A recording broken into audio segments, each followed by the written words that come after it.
महाभारत के विदुर आखिर यमराज के अवतार क्यों थे? ऋषि मांडव्य का भीषण श्राप। पौराण की काल की बात है। एक महान तपस्वी थे ऋषि मांडव्य। उनकी तपस्या इतनी कठोर थी कि वे अपनी कुटिया के बाहर वृक्ष के नीचे अक्सर गहन समाधि में लीन रहते थे। उनका तेज ऐसा था कि बड़े बड़े सिद्ध भी उनका सम्मान करते थे। एक आश्रम में हलचल और राजा की भूल। एक दिन ऋषि मांडव्य अपनी कुटिया के बाहर मौन धारण किए तपस्या में लीन थे। तभी वहां शांति भंग हुई। राज्य के कुछ चोर राजा के खजाने से धन चुराकर भाग रहे थे और सैनिक उनके पीछे लगे थे। छिपने की कोई जगह न पाकर चोरों ने ऋषि की कुटिया में प्रवेश किया और चोरी की पोटली वहीं छोड़कर पिछली तरफ से भाग निकले। जब राजसैनिक वहां पहुंचे तो उन्हें ऋषि समाधि में मिले और पास ही पड़ा था चोरी का धन। सैनिकों ने समझा कि ये साधु ही चोरों का सरदार है जो अब ढोंग कर रहा है। बिना किसी पूछताछ के सैनिकों ने ऋषि को गिरफ्तार कर लिया और राजा के सामने पेश किया। राजा ने भी बिना सत्य जाने आदेश दे दिया, इस अपराधी को सूली पर चढ़ा दिया जाए। 2 मृत्यु भी जिन्हें छू न सकी। राजा के आदेश पर ऋषि मांडव्य को नुकीली सूली शूल पर चढ़ा दिया गया। सामान्य मनुष्य होता तो प्राण त्याग देता, लेकिन मांडव्य तो सिद्ध योगी थे। उन्होंने अपने प्राणों को समेटकर योग बल से अपनी रक्षा की। कई दिनों तक सूली पर लटके रहने के बाद भी जब ऋषि के चेहरे का तेज कम नहीं हुआ और उनके प्राण नहीं निकले तो ये खबर राजा तक पहुंची। राजा भयभीत हो गए। उन्हें आभास हो गया कि उनसे बहुत बड़ा अनर्थ हो गया है। राजा नंगे पांव दौड़ते हुए आए, ऋषि को सूली से उतरवाया और उनके चरणों में गिरकर क्षमा मांगी।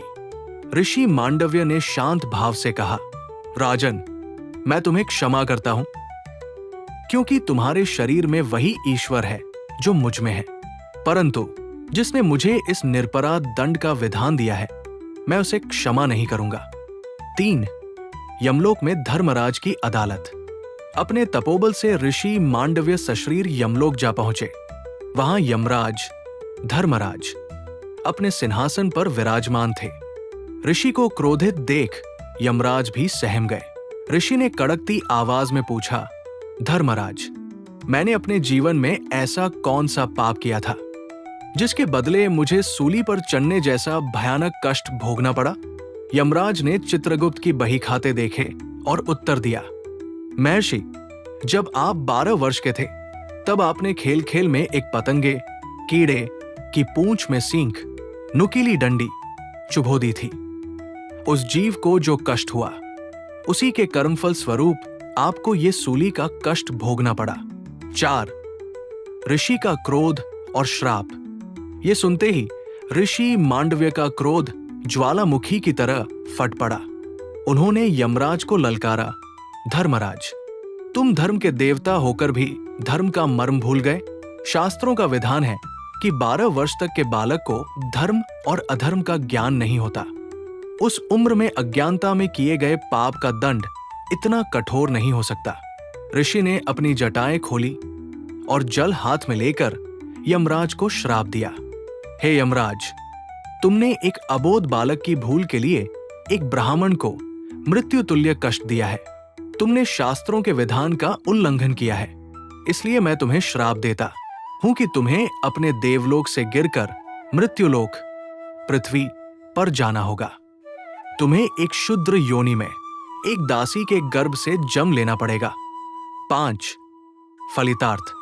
विदुर का जन्म ऋषि मांडव्य के इसी श्राप के कारण। धर्मराज यम को महाभारत काल में हस्तिनापुर की एक दासी के गर्भ से जन्म लेना पड़ा। यही बालक आगे चलकर महात्मा विदुर कहलाए। चूंकि वे स्वयं धर्मराज के अवतार थे, इसलिए दासी पुत्र होने के बावजूद उनकी विदुर नीति और ज्ञान के आगे बड़े बड़े राजा और महारथी नतमस्तक रहते थे। क्या आपको हमारे पौराणिक कथाओं को सुनाने का ये अंदाज पसंद आया?